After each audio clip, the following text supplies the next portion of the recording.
Saudi যুবরাজের বিরুদ্ধে নজিরবিহীন আন্দোলন চলছে সোশ্যাল মিডিয়ায়। বর্তমান শাসকের পতনের দাবিতে ছড়িয়ে পড়েছে মাস্ট ইয়ুথ মুভমেন্ট। চোখ মুখ ঢেকে ক্রাউন প্রিন্স মোহাম্মদ বিন সালমানের শাসন ব্যবস্থার সমালোচনা করছেন তরুণরা।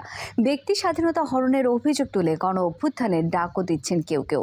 সাম্প্রতিক সময়ে সৌদি আরবে নাচ গান ও কনসার্টের মতো আয়োজনেও খেপেছেন অনেকে।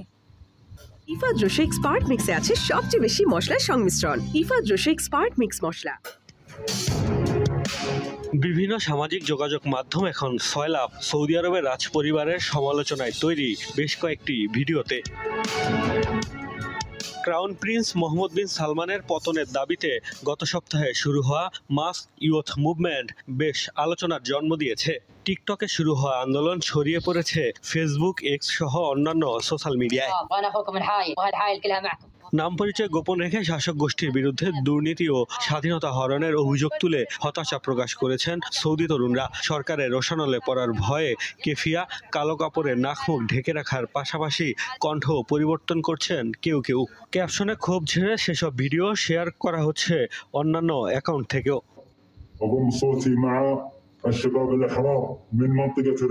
আন্দোলনকারীদের অভিযোগ, নাগরিকদের জীবন মান উন্নয়নে নজর নেই সৌদি সরকারের। যুবরাজের মনোযোগ কেবল মেগা প্রজেক্ট আর নাচ গান কনসার্টের মতো বিনোদনমূলক কর্মকাণ্ডে। যুবরাজের পতনে গণ অভ্যুত্থানের ডাকও দিচ্ছেন কেউ কেউ।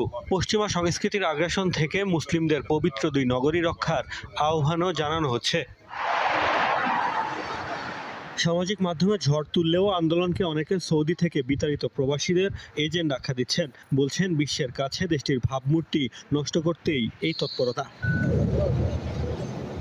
এদিকে নাম পরিচয় গোপন করলেও আন্দোলনকারীদের নিরাপত্তা নিয়ে শঙ্কা প্রকাশ করেছে মানবাধিকার সংস্থাগুলো। 2017 সালে ক্রাউন প্রিন্স মোহাম্মদ বিন সালমান দায়িত্ব নেওয়ার পর ফেসবুকে সমালোচনা করে গ্রেফতার হয়েছেন অনেকেই।